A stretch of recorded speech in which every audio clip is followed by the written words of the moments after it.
I'm just gonna go for it. New up packing the alley, guess what? He'll still be alive right now if you niggas gas him up. Give my shorty stingers and guns, I tell them slap for nothing. Everybody with this gang shit, so.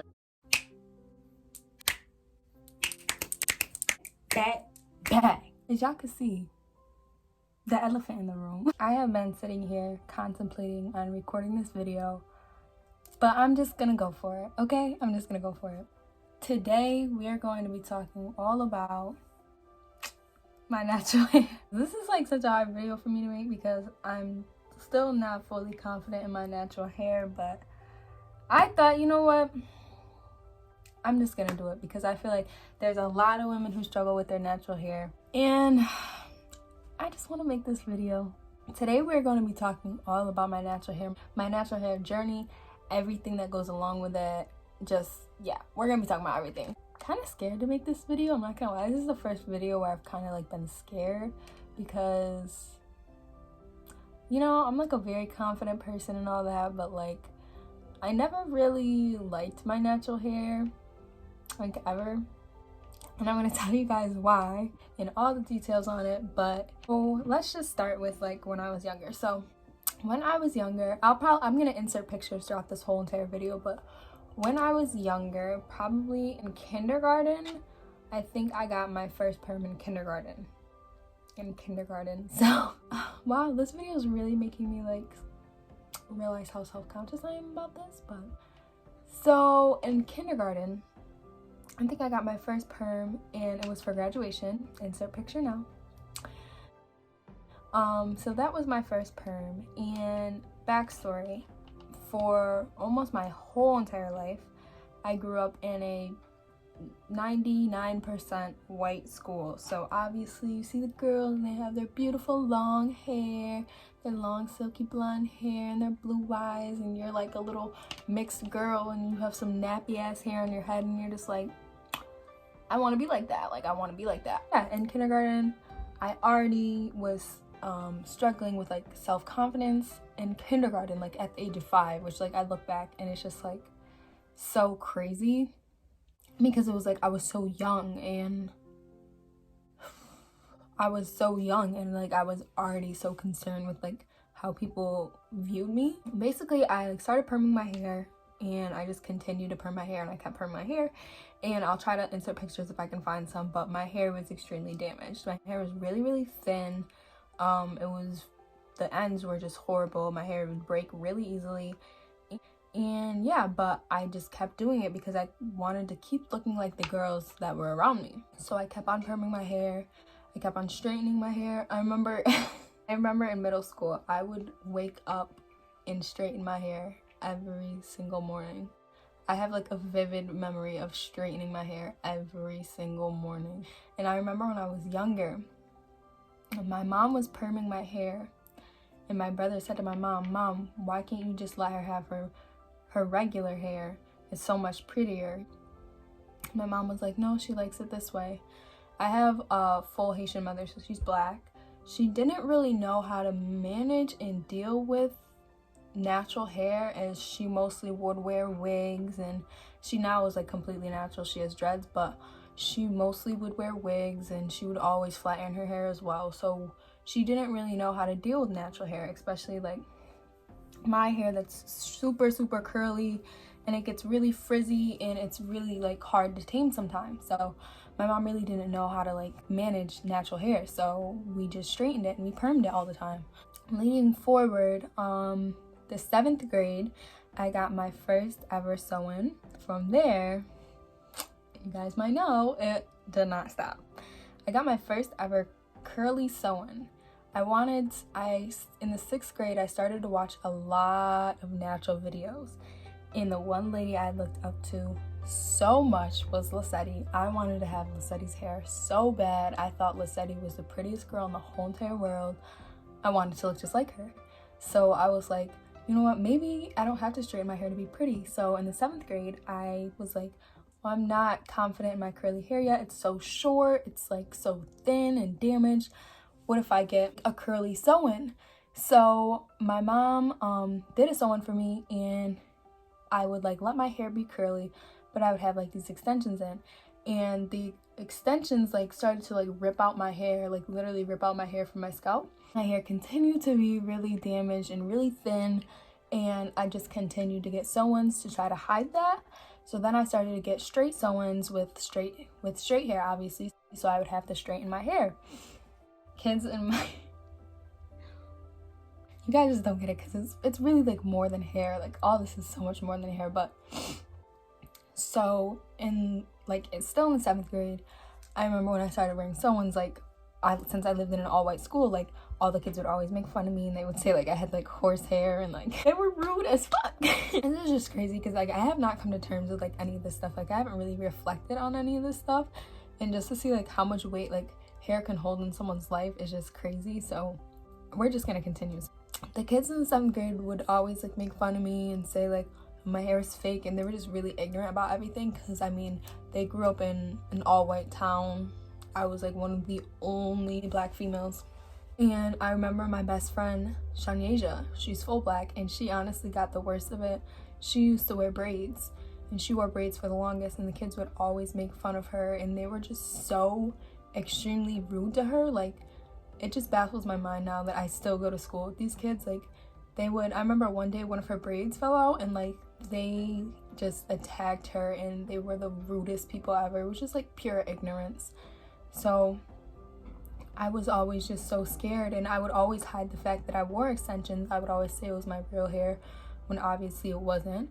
So I got extensions the summer going into 7th grade so I can make it look like my hair grew or something, but they found out, and then they would honestly just like be like the rudest people ever. So the 8th grade, I was like done with all that. I didn't want to be made fun of anymore, so I just wore my regular hair. But I straightened it, and it did get a little bit healthier, but it was still really damaged because I was straightening it every single day in the 8th grade. And I'll try to find pictures of what it looked like in the 8th grade. And the 9th grade came, and 9th grade I really got more into natural hair. I started watching Lissetti more and more, and I was like, you know what, I don't care what anyone has to say about me. I'm gonna start wearing my natural hair, and I'll insert pictures of what my natural hair started to look like. It started to get healthier. I didn't do a big chop, but I was transitioning, so I did a lot of like hair mask treatments and all that stuff. I was really trying to get my natural hair good and all of that stuff. So I did it. I straightened my hair. I probably limited it to about 4 times a year. In the 9th grade is probably when I straightened my hair. I didn't straighten my hair that often, but I did still straighten my hair. So after 9th grade, I then transferred to a school that's more towards the city. So obviously there was more diversity, and it was just better all around. So I felt more comfortable, and nobody knew me at all. So I felt like it was a fresh start, and I can like embark more on this natural hair journey. So the first day of school, I did get a straight sew-in because I was like, I'm not too confident in my curly hair. I want to wear a sew-in for the first day of school, so I got a straight sew-in for the. Then I started getting into protective styles. This is the first time I ever got box braids. It was like just a different feeling for me to be able to be like confident in my natural hair. Obviously it wasn't all my natural hair, but in a sense, like I felt so free. Like nobody judged me. Nobody was rude about me having a weave. Like none of that. I didn't get any of that, you know, negativity from anyone. So I started like really getting into trying to care for my natural hair. I didn't straighten my hair at all ever since the sew-in. Like I just didn't straighten my hair. I did a lot of the clip-in curly extensions, which I'll insert pictures of. So I did a lot of the clip-in curly extensions, and yeah, I did a lot of protective styles. I really did a lot of box braids and stuff like that. But so yeah, I don't think I really straightened my hair at all. I was really like get my natural hair to be way better. And yeah, so moving on to 11th grade. 11th grade is when I found out about the beauty of wigs. But before that, my first hairstyle to school was a straight sew-in. So I did straighten my hair on the first day of school, which I'll insert pictures of. Then I really tried to not straighten my hair at all, and I didn't straighten my hair at all for the rest of the year. But here's where things get crazy. November of 2000, it had to be 2018, or no, November of 2019, I realized that like your hair shouldn't define you as much as it defined me. I really realized like how self-conscious I was, genuinely self-conscious about my hair. Like I thought my hair was everything to me. So one day I was looking at myself in the mirror and I said, you know what, your hair shouldn't have this much of a hold on you where it's really controlled your life in a sense. So I cut all my hair off. 1 year ago I cut all of my hair off, and I will insert pictures of me cutting my hair off, and I felt really good, like really good. And then I felt really sad because I realized I just cut all my hair off. But I'm so glad I did it, because my whole life, like, my hair was everything to me. And to be able to humble myself and realize that it's so much more than your looks, it was a different kind of feeling. So I have not straightened my hair at all since that, and I don't think I ever will straighten my hair again. Some people ask why I don't ever wear my natural hair. Like, why don't you ever wear it? It's so pretty. And honestly, the truth, I'm still not 100% confident in my hair, but I want to get there.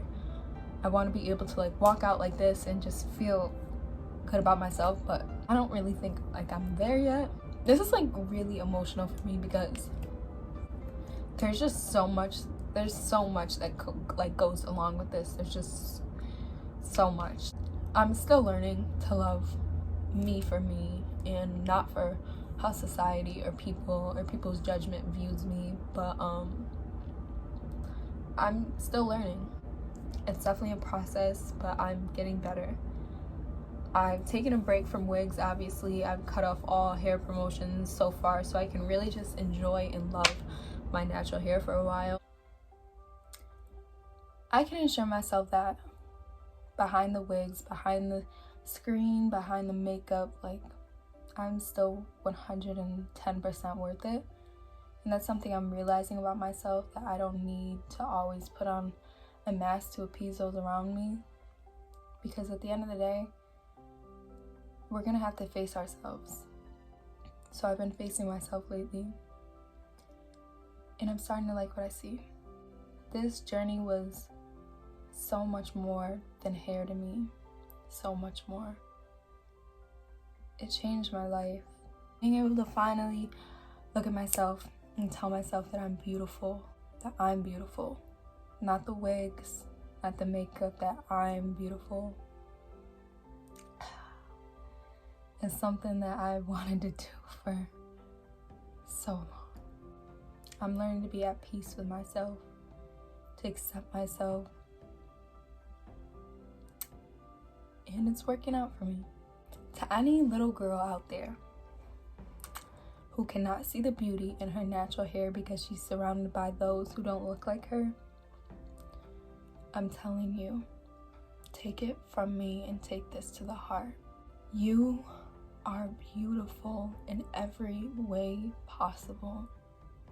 May not feel like it right now, may not feel like it for a while, but one day you're gonna be able to tell yourself and believe it, that you're truly beautiful. This has been an emotional ride.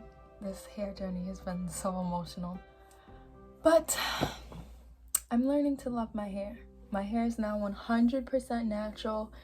It grew from, you know, as I said, I cut all my hair off, so my hair is now 100% natural. Here's how long it is now after cut. This is the year of growth, so here's how long it is now after cutting almost all of it off, as you guys seen. So it definitely has grown a lot. And if you guys want some like natural hair videos and natural hair tips, then I got y'all. You already know that.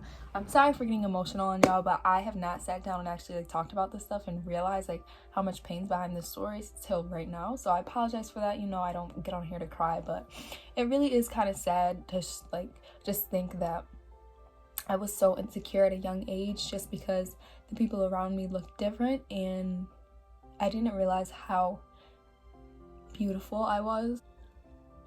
I always just wanted to be like them, but I now can see my beauty, and I hope that you girls, you little girls, you big women can see yours too. It's a long journey, but in the end, you'll achieve peace, a peace like no other. And I know that's something we all want to feel. Thank you guys so much for tuning into this. It was so hard to make, but I'm glad that I did. I think I'm very, very beautiful, and I'm glad I can finally see that. So I love you all so much. Again, comment any natural videos you want, because I'll definitely be doing a lot. So comment any of those below and I'll be sure to film. I love you all so much. Thank you for the love and the support. It means everything to me. And I'll see you next video.